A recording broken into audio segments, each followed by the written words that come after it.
Halo, ketemu lagi dengan saya Hermas Effendi Prabowo di channel YouTube Wondermatic. Kali ini saya membahas atau menjawab pertanyaan dari Pak Margono.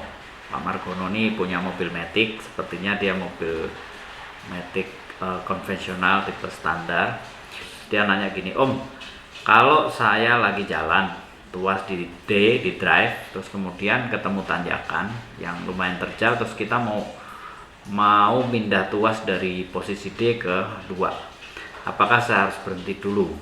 Nah, itu pertanyaannya.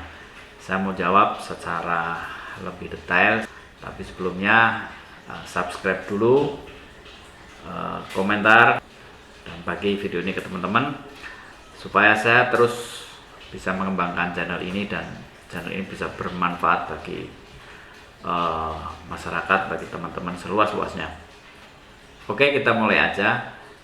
Biasanya pilihan tuas di gigi 2 ya, itu ada pada mobil-mobil dengan transmisi tipe standar. Karena kalau pada transmisi yang model sudah Tiptronic atau manual matic ya, atau supertronic atau macam-macam lah yang ada tronik-troniknya itu, biasanya dia tidak ada fasilitas itu, karena untuk yang sudah ada Tiptronic biasanya pilihan mode pergeseran tuasnya itu hanya P, R, N, D, terus M, manual atau sport, biasanya gitu.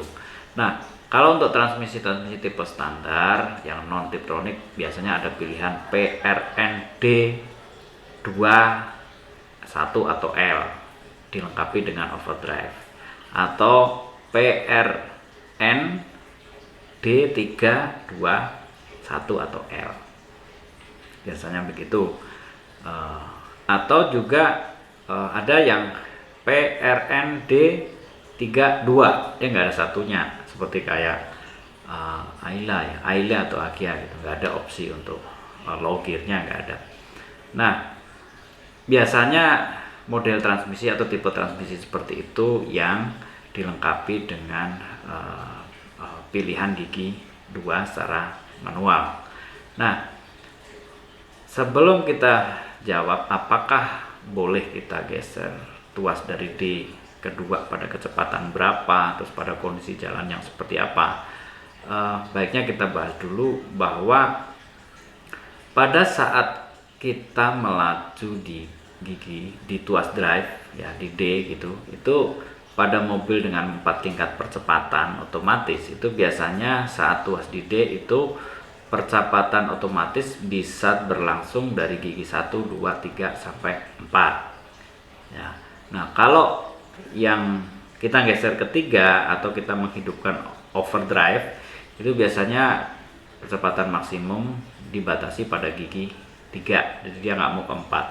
Begitupun kalau di tuas digeser kedua, dia hanya akan nahan di gigi 2 dari 1, 2 biasanya, tapi dia nggak mau ke 3 atau 4. Tapi ada juga yang 3 stay-nya di 3, 2 stay-nya di 2, 1 tetap stay di 1 gitu. Ada yang seperti itu, tapi ada yang tidak. Itu tergantung dari sistem yang dikembangkan oleh masing-masing mobil, jadi beda-beda. Tapi umumnya seperti yang saya sebutkan di atas tadi. Nah, pada saat kita jalan menanjak gitu ya, kalau kemudian ketemu dengan jalanan yang agak nanjak terus kemudian menikung, memang kalau kita tetap di posisi tuas di D atau drive itu agak menyulitkan. Sulitnya kenapa? Karena pada saat kita melaju itu di tanjakan kan kita butuh power ya, kita butuh torsi yang lumayan gede, terus supaya kita bisa melewati tanjakan itu dengan ringan.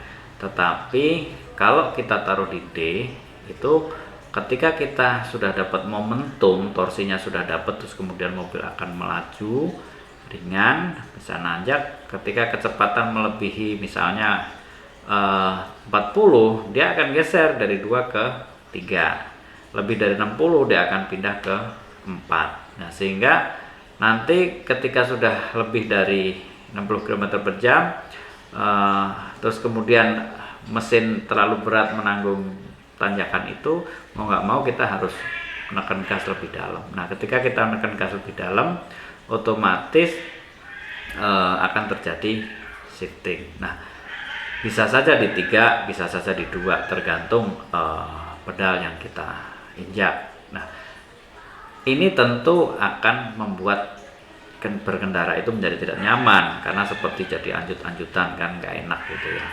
Karena itu memang pada tempo-tempo tertentu kita butuh menggeser tuas dari D kedua. Nah, supaya apa? Supaya kita tetap bisa melewati tanjakan itu dengan tetap bertahan gigi 2, sehingga kita bawanya nyaman, mobil nggak terlalu berat beban ya, torsinya juga pas, dapat yang enak, sehingga konsumsi bahan bakarnya tidak terlalu boros, tanjakan juga bisa kita lalui dengan mudah.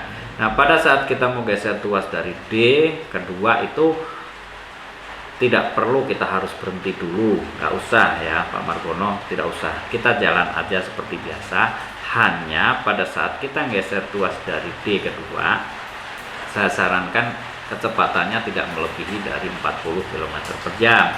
Mengapa begitu? Karena pada saat kita posisi tuas di D ya, terus kemudian lajunya di atas 60 km/jam, sudah bisa dipastikan rasio gigi yang tercipta itu adalah overdrive, di mana putaran mesin lebih rendah dibandingkan laju kendaraan. Nah, ketika dari D terus kemudian mobil melambat terus turun gigi otomatis ketiga, maka di situ akan terjadi pergeseran rasio, perubahan rasio dari overdrive menuju rasio 1:1.